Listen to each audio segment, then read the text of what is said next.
Like a frost on a rose, winter comes for us all. Oh, how nature acquaints us with the nature of patience. Like a seed in the snow, I've been buried to grow. For your promise is loyal, from seed to sequoia, and I know though the winter is long, even richer the harvest it brings. Though my waiting prolongs, even greater your promise for me. Like a seed, I believe that my season will come.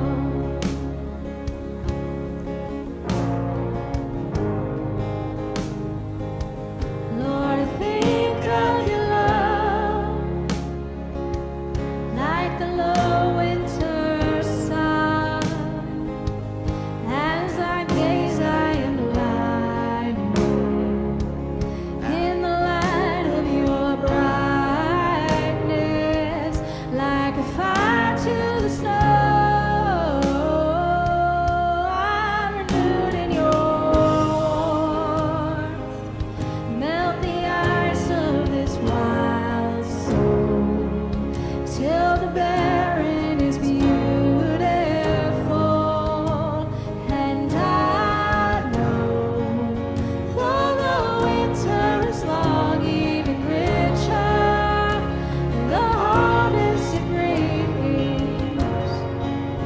Though my waiting prolongs, even greater your promise for me. Like a seed, I believe that my season will come.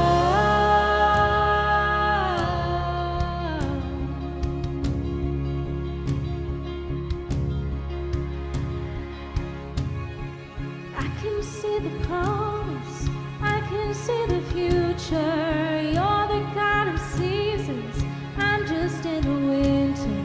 If all I know of harvest is that it's worth my patience, then if you're not done working, God, I'm not done waiting.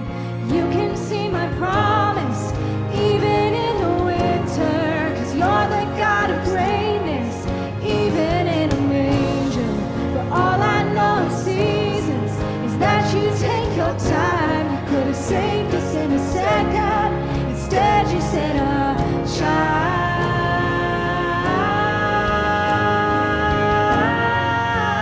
Though the winter is long, even richer the harvest it brings. Though my waiting prolongs, even greater your promise for me. Like a seed, I believe that my season will come. And when I finally see my tree, I believe there's a season to come.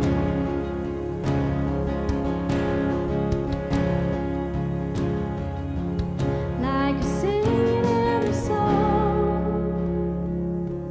for the sake of us all, from Bethlehem soil grew Calvary's sequoia. Oh.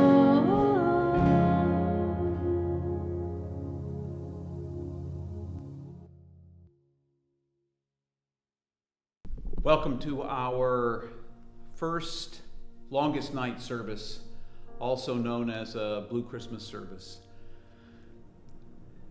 It's a service that is for folks for whom this season is not perhaps the joyful season that everyone else seems to be plugged into.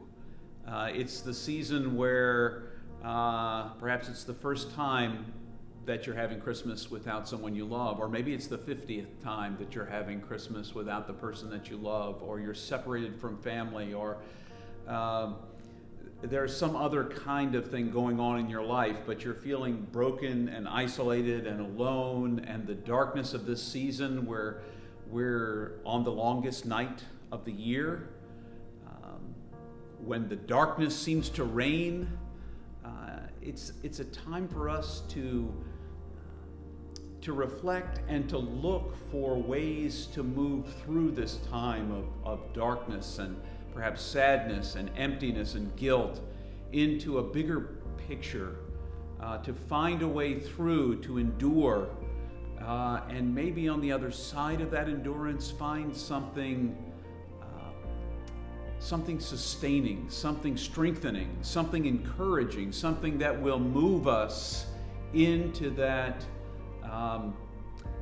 place where maybe we're not dancing for joy, but where we can feel open enough to receive the gift that the season may offer us, even if that gift comes out of a lot of gut-wrenching pain and struggle. So we invite you to be a part of this service this year and recognize that we are recognizing that this could be a time of real loss. Just this past Monday night, we had the funeral of a very active part of our congregation, Roseanne, and we're feeling that kind of loss. This first Christmas without the woman who always wore a Santa hat at Christmas Eve service. We're feeling that pain of loss as well. So for all the joy that the angels proclaimed on that first night, that night Jesus was born, many of us are struggling. And so we want you to know that God's with you in that struggle. And not just you, but us, all of us in the midst of our struggle. So welcome to our online worship experience. Welcome to our first ever longest night service. Slow down, take time, breathe in. You said you'll reveal what's to come. The thoughts in his mind, always higher than mine. He'll reveal all to come. Take courage, my heart. Stay steadfast, my soul. He's in the waiting, in the waiting. Hold on to your hope as your triumph unfolds. He's never failing, never failing.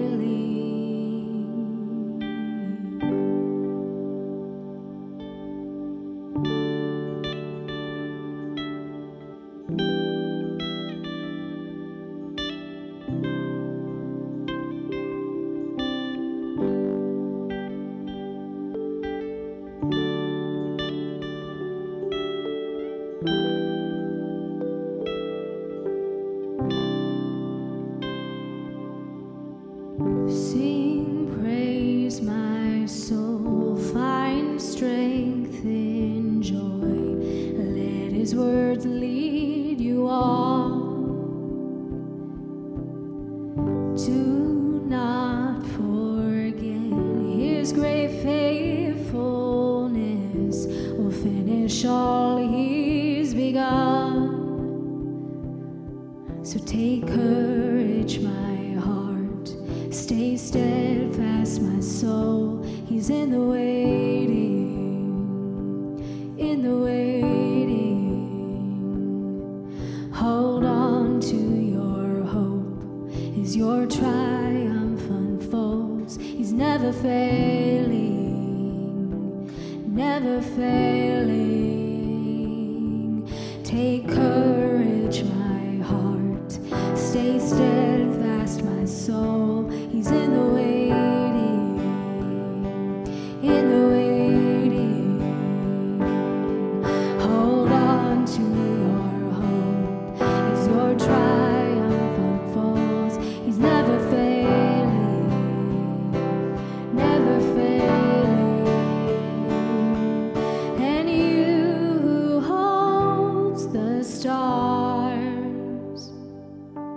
who call them each by name, will surely keep your promise to me that I will rise in your victory.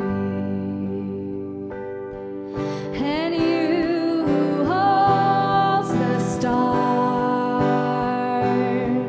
who call them each by name, will surely keep your promise to me that I will rise in your victory.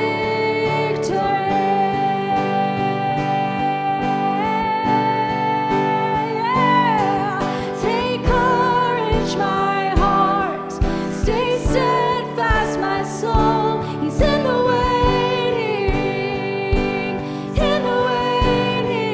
yeah. Hold on to your hope. Watch your triumph unfold. He's never failing, never failing. Take courage, my heart. Stay steadfast, my soul. He's in the waiting, yeah. Hold on to your hope. Watch your triumph unfold. He's never failing, never failing, never failing. He's never failing. He's in the waiting,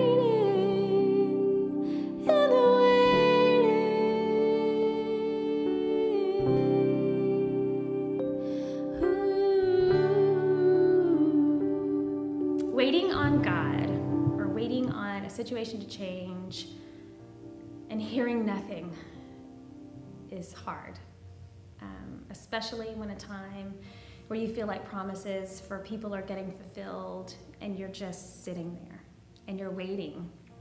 And for me personally, I have gone through a waiting period, and I'm still in a waiting period.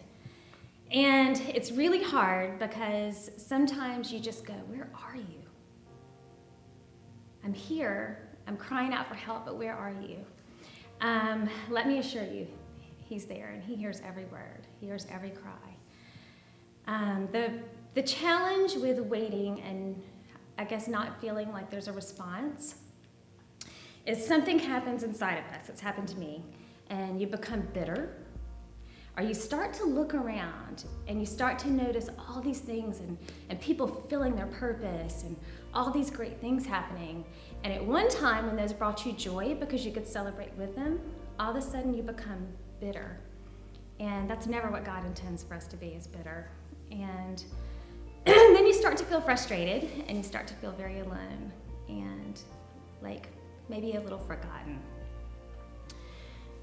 But the important thing is no matter what, because I've been there and I am there, is to keep communicating with God.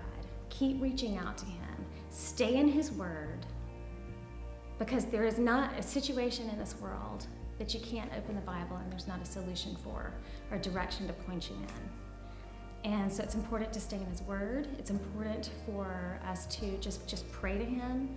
Not only to tell him how we feel. I've been in the car before and I have literally said, God, I'm so angry with you. I'm just angry with you. I love you and I will remain faithful and I will remain hopeful, but I'm just angry.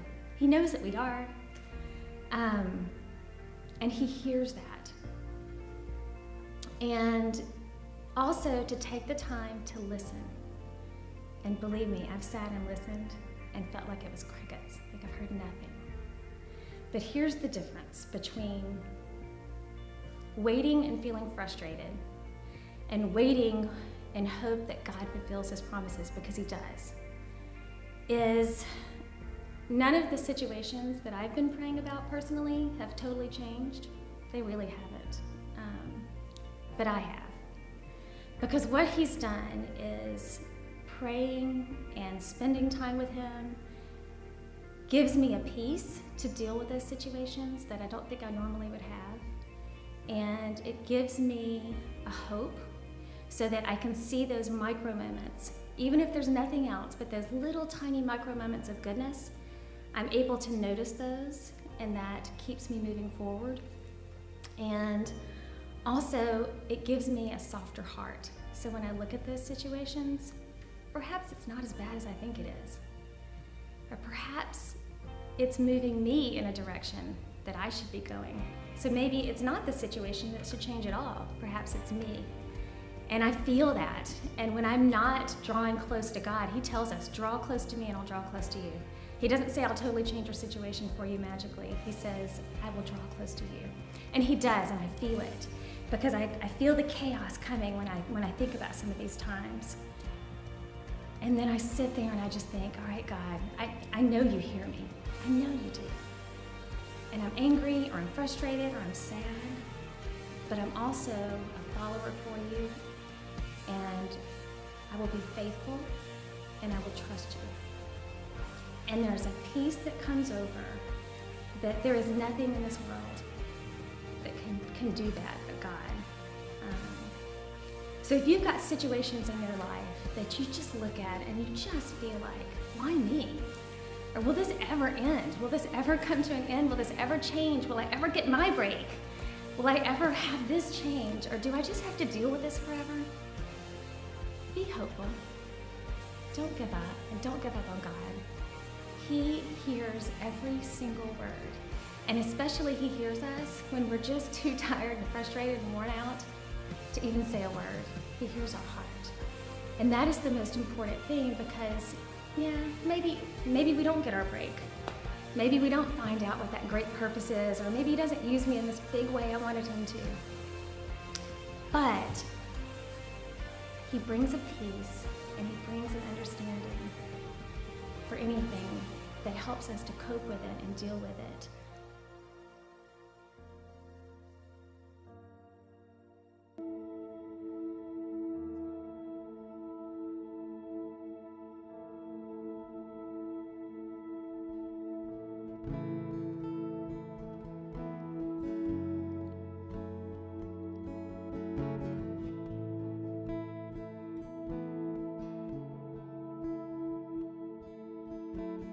Grandeur earth is quaked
that in some way and in some aspect, this can resonate, even if it's a lyric in a song that we sing, scripture verse, the words of encouragement that Melissa shared, about feeling like promises aren't being fulfilled.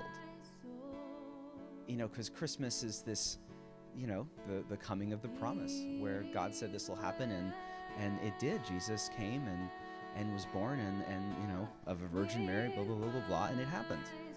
And that is a kept promise. But I know a lot of people, like Melissa shared, there's this movement of God saying, I'm going to give you this, or I'm going to lead you to this, or I'm going to give you a purpose or a ministry or a mission, and it's just waiting. And it's not just for an Advent season of waiting and then it's over and Christmas and everything's good. That waiting season could be years, could be lifetimes. The story of Moses, talks about his faith, but it's a story of waiting. God says, Moses, I'm gonna use you to free the people, and I'm gonna send you to the promised land, and it's gonna be great, and this is what's gonna happen. And it was his whole life of good, bad, complaining, struggling, losing faith, gaining faith, doing incredible things, but it wasn't till the end he could just see we made it to the promised land. And while I hope it's not a lifetime for whatever you're waiting for or you're struggling with it, it's a possibility. And I think this whole service and this evening and this point is that's real. That's life. That's the way this works. And that's the way Christmas works. It's not always joy and excitement in the way that it's told in carols, on commercials, and in movies. Any Hallmark Christmas movie, it all works out in the end, and Christmas is saved. But sometimes Christmas isn't easy, and it's not fun, and it's not something that is stereotypical. And so that's what really this is about. And I say this because I noticed even the people who were working on this, James sharing in the beginning, Melissa who shared in the middle, and people who were involved in the music or even just saw the advertisement in the church were even impacted by the reality that, yeah, this is true. I've been struggling so hard to make Christmas something very specific where I guess I'll be happy, and I can be happy, and everyone can be happy, and everything will work out, and that'll be the end of it. That I haven't really noticed that, man, I'm struggling. I'm suffering. This, I identify with this. And that realization from so many people is a message in and of itself, that if you're struggling with something right now, and it could be a loss of a loved one that you just can't cope with in the holidays. It could be the loss of a job. It could be the loss of a child. It could be waiting for some plan that God said he would reveal, so you took a step and he hasn't answered that. It could be financial. It could be all sorts of things. And I think the Christmas season is a temptation for you to think, I'm alone in that. Everybody's loving it. Everyone's so happy, and I'm sitting here by myself alone in suffering. Something's wrong with me. Or I didn't get a fair deal. Everyone else has all of this, and here I am struggling and not having happiness. And that's just a lie. Just straight up a lie. And from this small congregation of people who were like, oh yeah, I am struggling with this in the midst of Christmas, and I am waiting on this, or I'm missing this person, or I'm have evenings of where I used to be happy, but I'm not. And people being honest and sharing these things are words to anyone suffering that's what's real. It's not this Christmas movie fakeness. It's struggle and it's suffering. And there's a temptation to lie to ourselves about that, to not fall victim to this idea that it's just us, and we're alone. And see these things on Instagram or Facebook or Twitter about how great everyone that we know is having it, and believe that nonsense.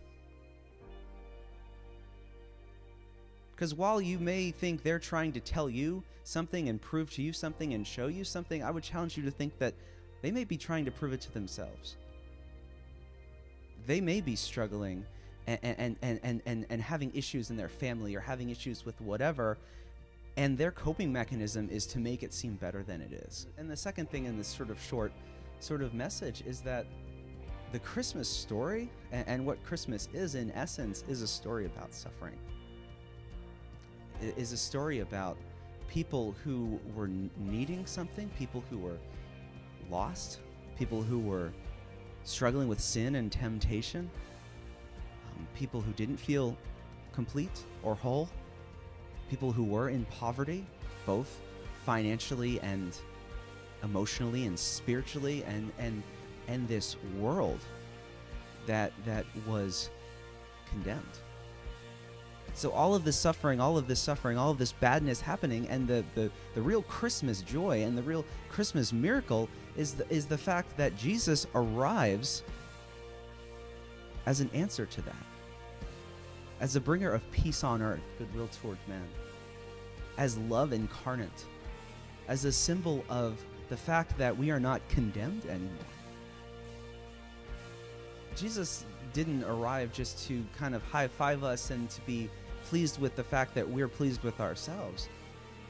Jesus came as an answer to the fact that we are in the depths and we are empty. So I don't want to diminish the Christmas season or seem like I'm trying to say it's not about being excited, because it's good to get excited. It's good to sing carols, and we're going to be singing carols on Christmas Eve, and we're going to be doing a lot of that stuff. But I don't want to lie, and I don't want us to be tricked and then lead to us feeling depressed and sad and empty, and that we're broken or wrong or something has happened to us that hasn't happened to other people when we experience suffering. What in the world do I do if I'm suffering during a season that's supposed to be about celebration? I would challenge you to seek the reason for that celebration. And when I say the reason, I don't mean the fact that I can give a lot of people presents, or the fact that I can receive a lot of presents, or the fact that I can sing, and it's not even about going to church on Christmas Eve as the reason for the celebration. Seeking the reason is seeking Jesus. And the first step of seeking Jesus is being honest. It's coming to him in prayer and saying, Jesus, my life is screwed up. Maybe there are some things I did that screwed it up. There are some things I can't control that screwed it up, but it's screwed up. And I recognize that I need you as an answer to that suffering, as the only way to get peace, as the only way to get joy, as the only way to feel loved and to feel purpose or to feel any sort of meaning whatsoever. And I bet if you pray that prayer, you might have to pray it a couple times. You might have to kind of get used to the fact of what you're doing and get comfortable with prayer, because it's not always easy to pray if you haven't done it for a while, but you got to start. And you can start by yourself, but I challenge you to pray out loud just that prayer. Say, Jesus, my life is screwed up and I need you really bad. And maybe I've been away from you for X number of years, but I need your peace. And I bet he'll answer you. But the whole point is, if you're feeling alone, he loves you, willing to die for you. If you're feeling like you have no purpose, ask him for a purpose. If you feel like you've asked him for a purpose and he hasn't answered you for a purpose, ask him for patience. If you think that you're struggling with joy and celebrating because you're so distracted by things or possessions or money, ask him to give you wisdom. I'm just saying the first step is asking. And then just listening. I wonder if we might pray together. Gracious and loving God, we pray in this time of the year, on this longest and darkest night, that you would bring healing and wholeness to us. That in the midst of our struggle, you would be the one on whom we can lean. That you would be the strength that we need in the toughest moments, when we have to go to the store and everyone else seems to be jovial and we're struggling. We know that you're the God who entered into our struggle in the birth of Jesus. We know that you came into this world to risk it all so that we might know what love looked like, and so that you might fully experience what it means to be human. You know what it is to feel the loss of a friend, and to weep, and to struggle, and to be sad, and to want a different outcome, but to give yourself over to the divine will. God, be our strength in this time. Help us to find the love and the courage. Draw us together. Help us to find those friends, to be those friends on whom others can lean. Lord, now bless us and strengthen us for this season, as we know that even tomorrow, the days will be longer and a little bit longer, as once again the cycle of life and pain and loss moves towards the spring. Help us to be present with one another in this winter, in this cold, in this darkness, and to trust in you.